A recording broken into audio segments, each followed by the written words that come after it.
as you can probably tell, we're going backwards. I've got the cover off the MFD clutch again. I gotta pull it back out. I realized when I dumped my bucket I was soaking the clutches in that I had an all crap moment, and I'm pretty sure I counted these when I opened them, so I'm thinking I forgot one, and I watched the video back, and sure enough I was supposed to use 8 of them and I only used 7, so we're gonna pull that back out. Under this top plate it should be a friction, and I forgot one, so I'm gonna put that in. I'll reassemble, reinstall, and then move on to the master clutch.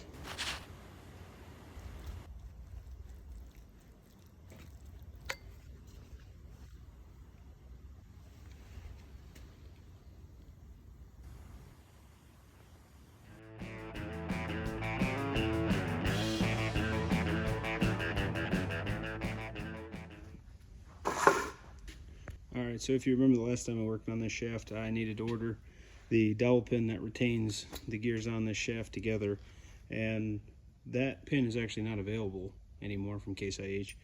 So McMaster-Carr to the rescue. They're an M6 by 55 millimeter pin. I got a bag of 10 of them, and I think it was a whopping $10. So this is what they look like. Not really sure why they're not available from Harvester anymore, but fits perfectly, and then we can install our retaining washer just like that. So we're ready to start heating bearings and pressing those on. I'm gonna wait to do that until I get the countershaft assembled, so we'll work on that next. All right, so we're gonna move on to the countershaft for this transmission. I do have to assemble this synchro. I know in the part 1 of this series we talked about this, but I didn't have a good way to show you, so I've got you set up on a tripod this time. I do have our special tool. This is the blocker ring I was talking about, and this is our installation tool. So we'll stick the ball bearing on the end of this rod and then shove it into our synchro ring, and then we'll press the blocker ring down through to make it all one piece. So to start off with, I'm going to measure these springs, because when I pulled this one apart, I actually had to steal a ball bearing for the other synchro. When I pulled it apart, I found that one of the springs was actually broke. So these are the leftover springs from the salvage yard synchronizer and the original piece for the input shaft. So we just need to find 4 equal length springs, and then I've got 4 new. So this is out of our leftover springs from the salvage yard synchro. See, we got about 543 thousandths on the length there. The other 3 for this synchronizer all measure right in the 556, 560 mark. So that's the closest one. The rest of these springs are actually even shorter than that one. So I'm going to go with that one, and that'll make up the 4 for this synchronizer.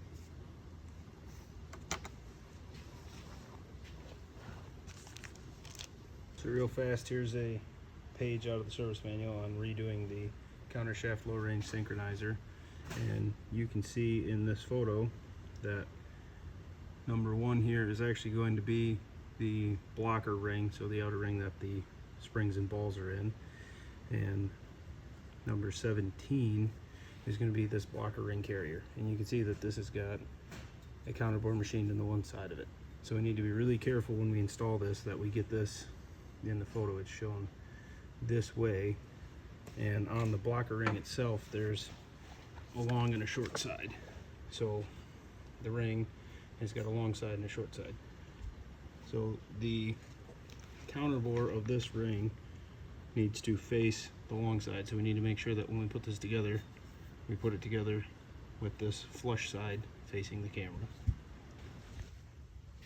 So once the blocker ring's in, you're gonna stick your ball on the end of this rod. It's magnetic. You're gonna lay your rod in this groove. You're gonna line it up with your spring. You're going to compress the spring through the blocker ring, and then you're going to rotate this blocker ring.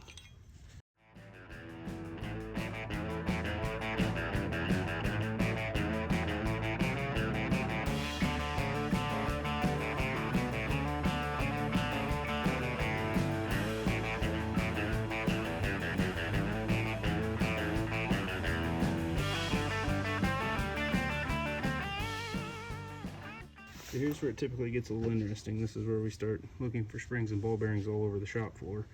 So we're going to set this on top of here. And these 4 grooves, hopefully you can see that there's 4 spots for this to sit. So we're going to do our best to line those up. And then we're actually going to push this whole thing down to the edge of our ring. And then in one move, we're going to try to slam this synchro ring down onto our other ring. Let's try to line it up, and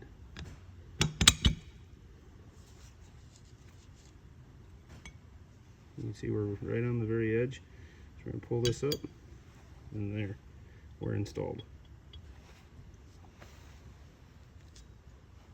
Then what I like to do, I like to pick them up, and kind of the same as before, I like to look through these gaps and make sure that I can see that spring and ball bearing in all 4 of these holes.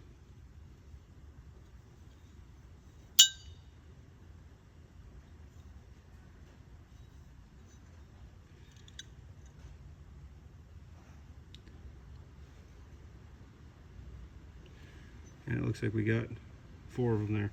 So now you want to be careful with this, because if you shove that ring out, obviously you're going to be chasing springs and ball bearings all over the shop.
Alright, so now that we've got the synchronizer assembled, we've got the countershaft brought over here. I've already cleaned this up. We're not going to fully disassemble this shaft. There wasn't anything wrong with it. The gears look good. We will replace both bearings. I had to pull this one to get the synchronizer assembly off, which I took apart just for visual inspection basically, and all I really found wrong was that one bad spring. So this will just slide on this shaft. You want to be careful that you don't allow the center ring to pop out when you're doing this, as the only thing keeping it together is that ball bearing that those 4 ball bearings we put in there. So get this lined up, and then this assembly lines up with a spline section on the rear of this like that.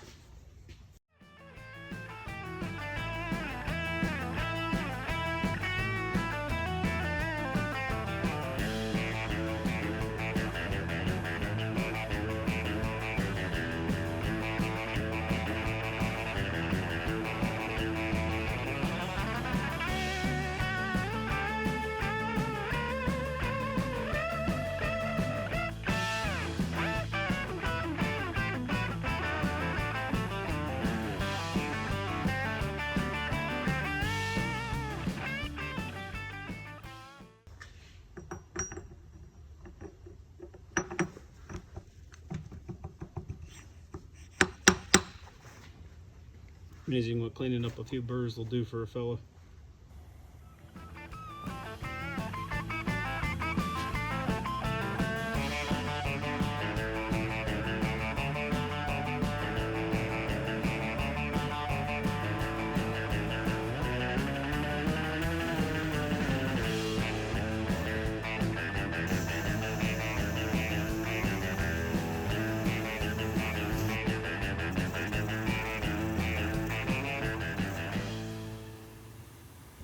Hopefully you can see there how nice that little butterfly mandrel and a red Scotch-Brite polishes those surfaces up. You can barely even feel those grooves in there now, so I think that's going to seal up just fine on our master clutch. I did hit this surface where the bearing rides as well, so when I go to press that in, that should fit nice. And I did take a deburring tool and knock this edge off just so I don't cut myself going in and out of here. One of the big issues with this tractor is when you would step the clutch in, it would continue to drive. It would never disengage the master clutch correctly. And when I took it apart, you can see this through the side of the range housing before you get it all the way apart. And I took a screwdriver in here and checked all this slop. This is the overview out of the service manual, and I want to point your attention down here to this line. As you can see, the master clutch is different between a 50, a 52, and a 5488. So a 5088 is 4 and 4, 52 is 5 and 5, and a 54 is 6 and 6. And looking at this clutch, there are 6 separator plates in it, but I don't feel that this stack up tolerance is correct. So I've been waiting fairly patiently to take this apart and see what happened when they overhauled it. But let me just show you how much room there is in this clutch. And that surely seems excessive to me for the amount of travel this clutch has to make the apply and release. Hopefully you saw when we did the MFWD clutch how little room there was in that clutch between applied and disengaged. So this clutch is quite a bit bigger. There should be a little bit more room in it, but I don't think there should be 3/8 of an inch in it in the disengaged state. All right, so I've got my 10 millimeter by 110 millimeter length bolts. The book calls for 4 inches, but we're going to put these in and tighten these down until they hit the shoulder to give us something to pull up against.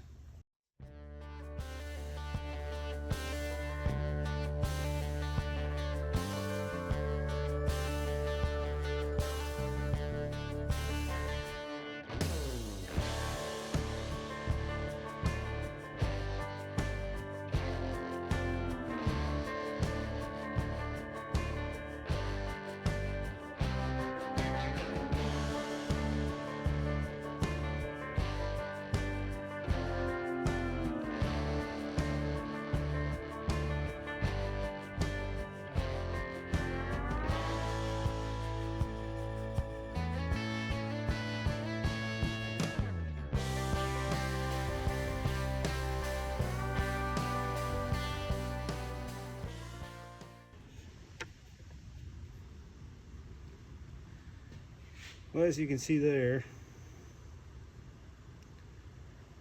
whoever did this last time didn't take this apart and clean all this garbage out of here.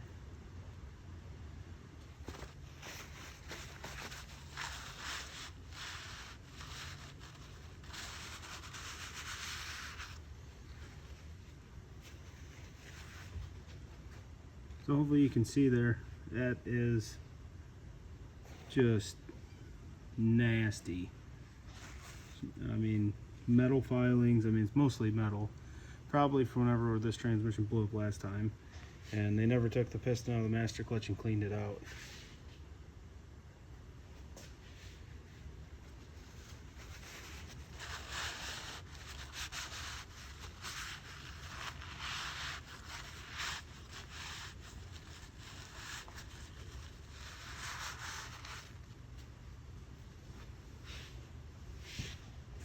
A couple other things I noticed when wiping this out, cleaning this up. This seal right here that seals the inside of this piston is recessed into this center hub. It's not sticking out at all. So I don't think that was doing much sealing to this piston, which could be part of our clutch issue. This lube washer fits down in this hole, and then this fits down over top of it. And that's supposed to keep it all spaced correctly. But if you look right here, there's a big nasty gouge in this housing, and it's badly worn all the way around right here. Like this washer either they put it in backwards, well there's lube holes on both sides, so I don't think they could put it in backwards, but this washer sits down in there. So I think what they maybe did, and this is speculation on my part, but judging by how chewed up it is, I think they had this off center and got this slammed back in here, because it should fit down in there tight. These two bushings down in this hole should hold this clutch centered, and then obviously the splines are cut onto the same shaft, that should hold this piece centered. So these two should never be able to make contact with each other. So I think all of that damage is assembly damage, and I found some other pretty obvious signs of that, like the end of the MFD clutch, which I didn't show you when we overhauled it, but it's got a big ding in it from where when they rolled the tractor back together, the MFD shaft slammed into the front of that hub and left a pretty big mark in it. So we're gonna see what we can do to clean this up. Obviously we got to get some burrs out of here. Hopefully you can see how deep that is. We'll get this polished up, and hopefully these parts are savable. I don't see anything wrong with the clutches themselves. Zoom you out here. So these are our master clutch plates. They look great. No blue marks on the discs. I mean, you could tell it's been used a little bit, but nothing blue, nothing hot, nothing warped, nothing missing any clutch lining. I mean, this looks really good. I did count. Originally, when I was splitting it, I thought they got the count wrong. I thought they put a 5288 master clutch stack in here, but it does look like there is 6 frictions and 6 separators, which is correct for a 54. So we're gonna have to look carefully and see where all that extra stack up in our clearance was coming from. They did have it together correctly the way it looks, but I'm wondering, number one, with all that garbage behind here and this lip on this piston, if this was getting hung up.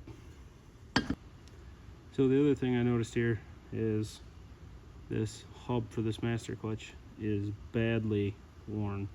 You can see where the plates all have grooved into it pretty bad.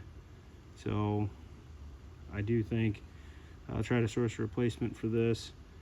I'm gonna have to take some pretty detailed measurements of the clutch assembly, and especially when it's back in that range housing, and make sure that we've got everything adjusted properly, because the wear between this washer and the clutch hub, it seems very excessive to me. I don't know how well that shows up, but this counterbore down here is wiped off pretty good, and you just don't ever like seeing big beat marks and burr marks like that, like somebody was in there.